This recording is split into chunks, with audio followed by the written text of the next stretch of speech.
龙霸体啊！他说大家种族是啊，等等，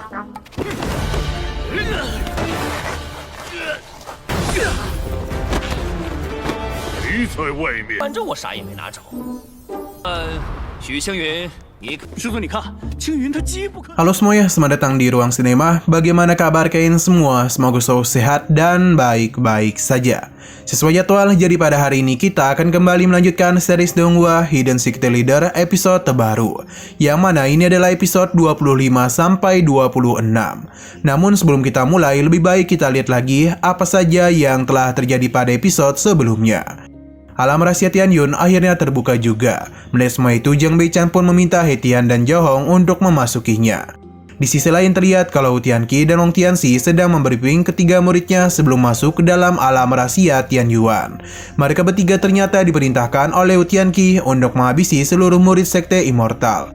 Untuk menghabisi seluruh murid sekte Immortal yang mereka temui di alam rahasia Tianyuan. Akan tetapi mereka sempat gagal untuk masuk karena ini adalah portal jalan keluar.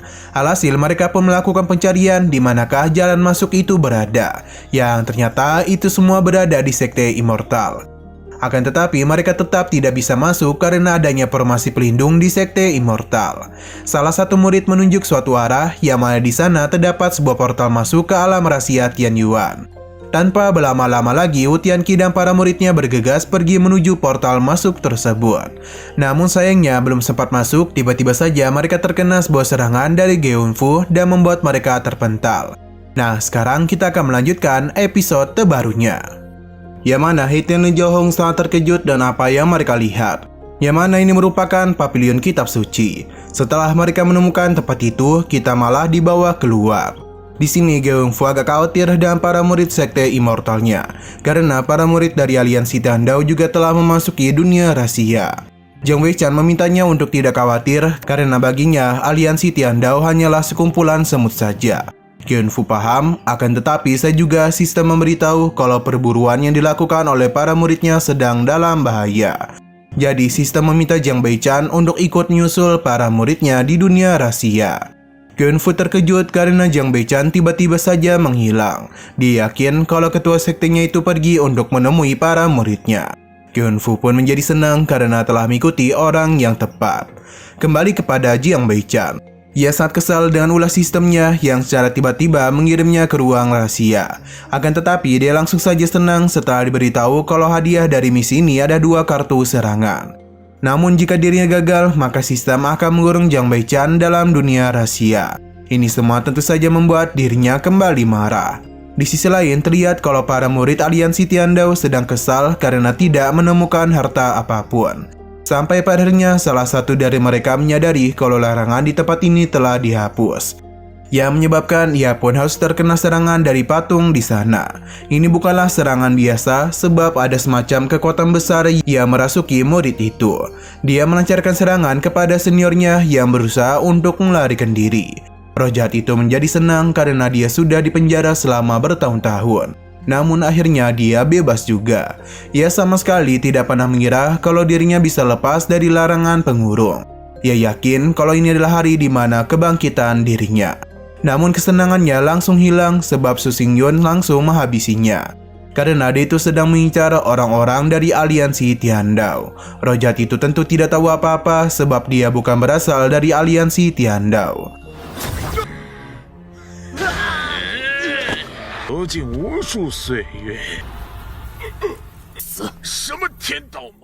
Di sebelah lain, Jiang Beichan itu sedang mencari kedua muridnya. Alih-alih menemukan mereka, dia itu justru mendengar suara teriakan.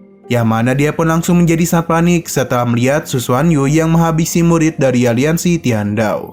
Ia berencana untuk pergi, akan tetapi Jiang Beichan mengurungkan niatnya. Sebab dia takut orang itu malah mengincar kedua muridnya. Walaupun Jiang Beichan ini lemah, tapi ia akan mencoba untuk menyerang Su Xingyun dari arah belakang. Namun dia itu sudah keburu pergi. Xianol kembali kepada Hetian dan juga Zhao Hong. Mereka kebingungan juga sedang berada di tempat mana. Bahkan Hetian menganggap kalau tempat ini jauh lebih buruk dibandingkan dengan sekte mereka. Sebuah suara pun terdengar yang mana dia meminta mereka untuk menemukan sebuah peluang. yakni kemampuan tingkat dasar di pavilion perpustakaan itu. Mendengar semua ini membuat mereka sadar kalau ada teknik tingkat bumi. Sambil tertawa, mereka pun pergi karena berani-beraninya orang itu menarik mereka dengan teknik tingkat bumi. Padahal di sekte mereka diberikan teknik tingkat surgawi. Jadi bagaimana bisa mereka menerima semua itu? Haitian pun menganggap kalau sosok ini sedang mencoba membodohi mereka. Nah, sosok ini pun kebingungan apakah tidak ada orang yang menginginkan teknik tingkat bumi.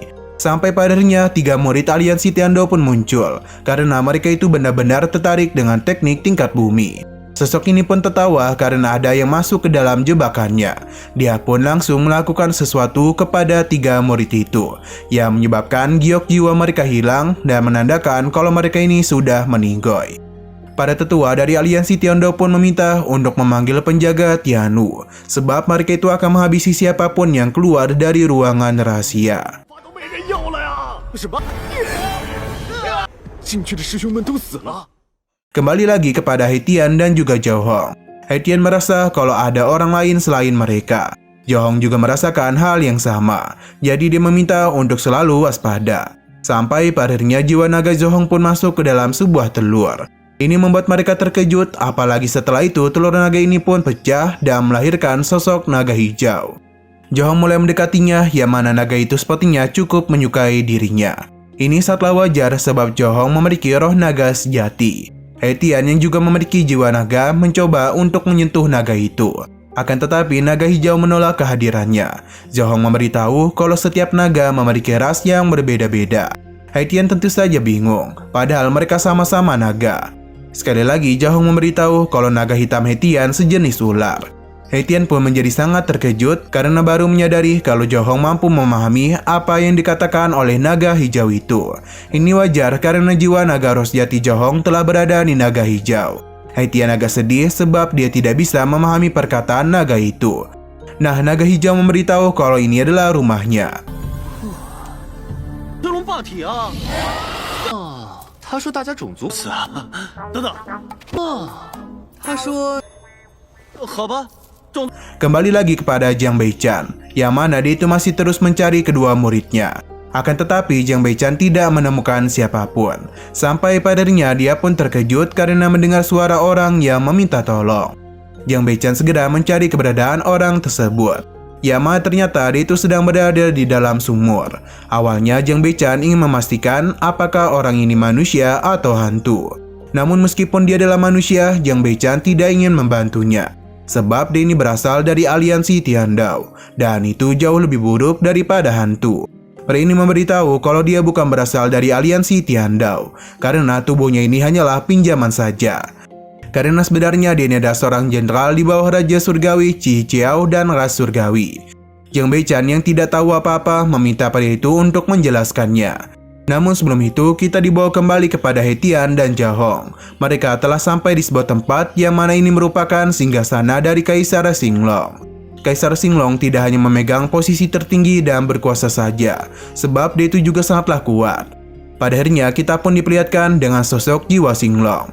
Dia begitu senang sebab bisa merasakan napas klan naga dari kedua orang ini. Ia sungguh senang karena mereka benar-benar adalah keturunan klan naga. Selain itu Zhao Hong memiliki darah naga hijau, sedangkan Haitian memiliki darah naga hitam. Dia yakin kalau mereka adalah penyelamat dari klan naganya. Zhao Hong penasaran sebenarnya apa yang telah terjadi kepada klan naga. Raja Naga memberitahu kalau dulu mereka bertarung hebat demi melawan klan surgawi. Akan tetapi terdapat perbedaan kekuatan yang besar di antara mereka, yang menyebabkan Raja Naga harus membuat pilihan sulit, yakni dan mengumpulkan kekuatan seluruh klan naga untuk membentuk sebuah larangan. Mereka rela mati demi mengurung klan surgawi yang menyerang. Di sisi lain, Jiang Beichan juga diberitahu hal yang sama.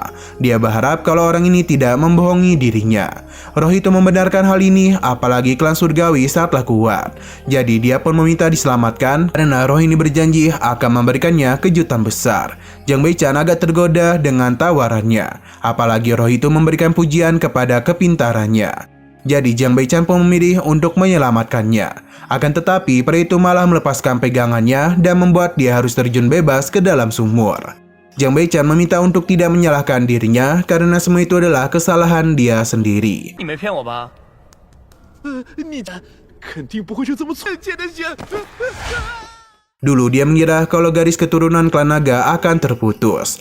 Akan tetapi dia malah bertemu dengan dua keturunannya. Raja Naga benar-benar lega karena dengan kehadiran mereka dirinya ini bisa pergi dengan tenang. Akan tetapi saat juga para murid dari aliansi Tandau pun muncul. Namun Raja Naga memberitahu kalau mereka adalah para makhluk surgawi. Raja Naga serta marah karena orang-orang klan surgawi juga kembali bangkit. Tentu ia tidak akan membiarkan mereka kembali bebas. Mereka sama sekali tidak takut kepada Raja Naga, sebab dia itu hanyalah tinggal kumpulan jiwa saja. Jadi dia itu meminta untuk membiarkan mereka, karena jika tidak, mereka itu akan menghabisinya. Ancaman dari klan surgawi itu tidaklah membuat mereka takut.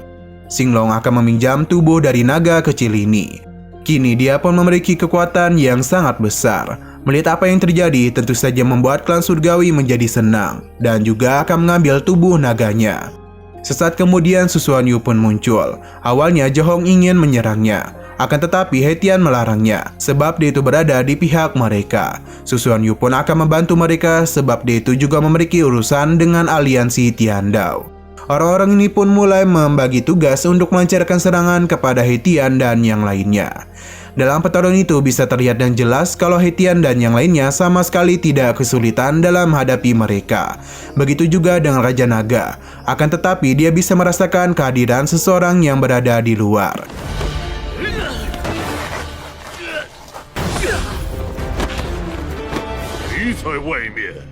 He Tian pun meminta orang itu keluar, yang ternyata itu adalah Jiang Beichan. Ia agak kesal karena muridnya itu justru ingin melukai dirinya. Melihat sosoknya itu membuat mereka penasaran bagaimana dia bisa masuk kemari. Dan percaya diri Jiang Beichan menganggap kalau ini sangatlah mudah bagi dirinya. Xinglong juga kebingungan dengan kemunculannya itu. Begitu pula dengan para orang-orang ini. Apalagi mereka tidak dapat melihat ranahnya. Jiang Beichan memberitahu kalau orang lemah seperti mereka tidak berhak mengetahui identitasnya.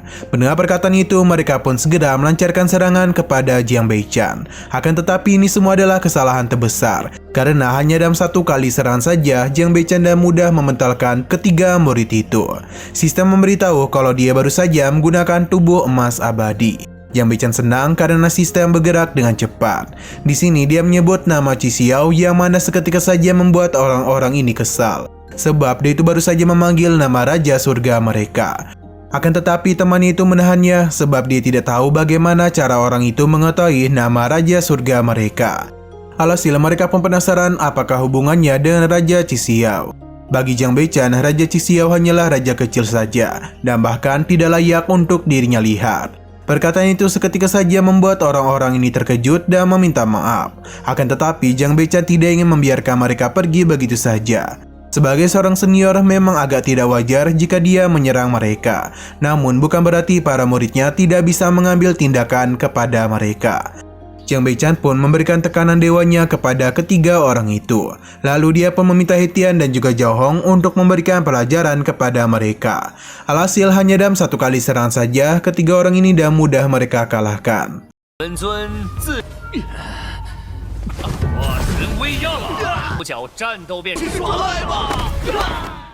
Xinglong pun berterima kasih atas kebaikan yang telah mereka berikan. Sebagai raja, dia berjanji suku naganya tidak akan pernah melupakan hal ini. Berhubung Zhao Hong memiliki roh naga, jadi Xinglong memberikan baju besi yang terbuat dari sisiknya sendiri. Zhao Hong serta berterima kasih atas kebaikannya. Selain itu, Xinglong juga memberikan sebuah token, yang mana dengan ini mereka dapat membuka pavilion harta karun klan naga. Walaupun He Tian adalah keturunan naga hitam, akan tetapi Xinglong akan tetap memberikan 2 potongan kepadanya. He Tian berterima kasih karena Xinglong tidak membenci naga hitam. Kini Jiang Beichan sedang menantikan gilirannya, akan tetapi Xinglong tidak akan memberikan hadiah apapun. Karena dia menganggap tidak ada harta yang dapat memuaskan seorang immortal seperti Jiang Beichan. Hal itu pun membuat Jiang Beichan kecewa. Karena ia itu hanya mendapatkan ucapan terima kasih saja. Sebenarnya Jiang Beichan tidak keberatan diberikan hadiah apapun, bahkan meskipun itu hanyalah harta kecil saja. Di sini He Tian menanyakan tentang Wu Xuanyu. Sistem mendeteksi kalau dia itu adalah putra keberuntungan, jadi misi pun diberikan kepada Jiang Beichan. Sebenarnya dia itu tidak mau menjadikannya murid, apalagi setelah melihat Su Xuanyu menghabisi seseorang dari belakang. Akan tetapi sistem akan memberikan hukuman jika dia gagal. yang mana dia itu akan menghapus 2 kartu yang sebelumnya didapatkan oleh Jiang Beichan. Alhasil mau tidak mau, ia pun harus menuruti kemauan dari sistem. Baru saja yang mengajaknya join, Susuan Yu pun langsung memberikan hormat dan berkeinginan untuk menjadi anggota Sekte Immortal. Heitian dan juga Zhao Hong pun menjadi sangat senang dan ketulusan Susuan Yu. Hanya saja Jiang Beichan tahu kalau Susuan Yu tidaklah tulus, sebab poin kesetiaannya hanyalah 0. 我啥也没拿走。许星云，你可师尊，你看，青云他机不可。这还真是一片。 Setelah semua itu, Jiang Beichan berserta muridnya pun keluar dan mereka itu disambut oleh Wu Tianqi. Mereka mengajak Sekte Immortal untuk bergabung dengan aliansi Tiandao. Namun jika menolak, maka aliansi Tiandao akan memusnahkan Sekte Immortal. Jiang Beichan memuji keberaniannya, akan tetapi dia itu tidaklah takut. Merasa dia ini sangat sombong, membuat Wu Tianqi kesal. Ia pun memperlihatkan Tian Wuwei yang berada di belakangnya. Mereka merupakan penjaga elit dari aliansi Tiandao. Bahkan mereka itu sudah terkenal akan kehebatannya. Zhao Hong membenarkan hal itu, bahkan mereka membuat sebuah formasi untuk memusnahkan dewa dan juga iblis. Wu Tianqi pun meminta seluruh pasukan elit Tian Wuwei untuk bergerak. Wu Xianyu menjadi ketakutan, sedangkan Heitian yakin kalau orang-orang itu tidak akan mampu mengalahkan guru mereka. Wu Tianqi pun meminta untuk tidak membiarkan siapapun hidup. Dengan santuinya, Jiang Beichan melancarkan serangan dan juga memberitahu tidak akan memberikan ampunan kepada mereka. Hanya dalam 1 kali serangan saja, Jiang Beichan mampu melenyapkan mereka. Dan kini, loyalitas Susuan Yu pun telah meningkat 60%. Setelah semua itu, Jiang Beichan pun mengajak para muridnya untuk kembali pulang ke Sekte Immortal. Akan tetapi, mereka tidaklah berteleportasi, namun hanya berjalan kaki saja. Ini semua membuat Susuan Yu kesal, padahal mereka itu bisa terbang, namun malah memilih berjalan kaki. Jiang Beichan beralasan kalau berjalan adalah salah satu jenis olahraga. Jadi bagaimana bisa mereka berkeinginan untuk mengelilingi dunia, namun bergerak 1 inci tidaklah bisa. Sebenarnya Jiang Beichan itu juga ingin terbang, akan tetapi kekuatan spiritualnya terlalu lemah. Heitian pun meminta Susuan Yu untuk tidak khawatir, sebab mereka itu memiliki kekuatan spiritual yang mendalam. Mendengar itu, Jiang Beichan pun agak kesal, jadi dia meminta para muridnya untuk menyegel kekuatan spiritual agar mereka bisa merasakan hal yang sama dengannya. Sesaat kemudian, Jenderal Kerajaan Dakian pun muncul untuk memberitahu kalau sang kaisar tengah sakit parah. Jadi dia dan Tulus meminta Zhao Hong untuk kembali ke istana. Mendengar itu membuat Zhao Hong terkejut. Jenderal itu juga menjelaskan kalau kondisi tubuh yang mulia semakin memburuk dari hari ke hari. Tabib istana menyimpulkan kalau itu adalah musibah yang disebabkan oleh kerinduan sang kaisar kepada anaknya. Mendengar semua itu, Zhao Hong pun meminta izin kepada gurunya untuk menemani dirinya tinggal di istana. Jiang Beichan paham dan akan pergi ke istana Dakian. Sim pun berpindah ke istana, yang mana di sana terlihat 2 orang pangeran, yang mana mereka itu sedang membicarakan mengenai latihan adiknya. Dan itu mengapa dia malah balik kemari. Dia memberitahu kalau mereka membutuhkan banyak usaha untuk meracuni orang itu sampai mati. Ia pun penasaran apakah rencana mereka sudah diketahui. Nah, tidak lama kemudian kapal yang membawa Jiang Beichan dan para muridnya pun telah tiba. Heitian dan yang lainnya pun memperkenalkan diri sebagai murid Sekte Immortal. Di tengah kebingungan kedua pangeran itu, Jiang Beichan pun terjun bebas dan menimpa mereka. Jiang Beichan agak kesal sebab dirinya diminta untuk turun secara paksa. Akan tetapi dia langsung senang sebab kerajaan Dakian memang sangatlah besar. Bahkan karpet mereka juga sangat lembut. Sampai pada akhirnya kedua pangeran itu pun mengejutkan Jiang Beichan.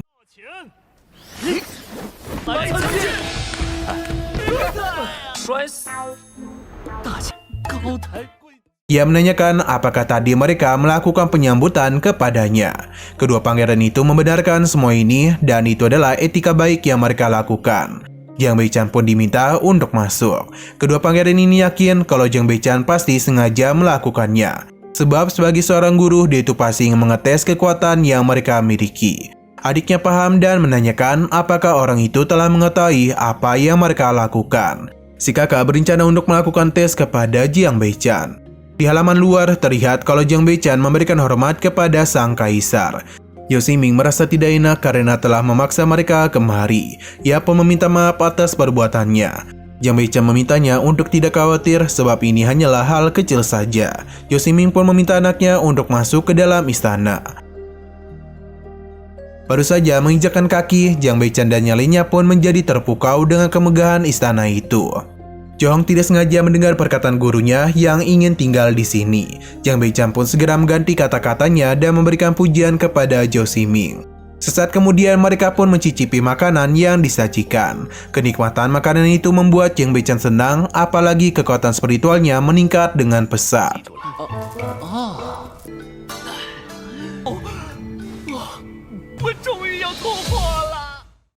Nah, sayang sekali lagi seru-serunya episodenya ini malah bersambung.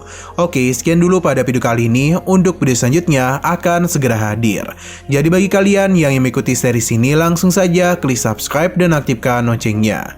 Terima kasih yang sudah menonton video sampai habis. Jika kalian suka pada video ini, klik like dan share ke teman-teman kalian tentang channel ini. Dan ditunggu aja kelanjutannya. Oke, sampai jumpa di video selanjutnya.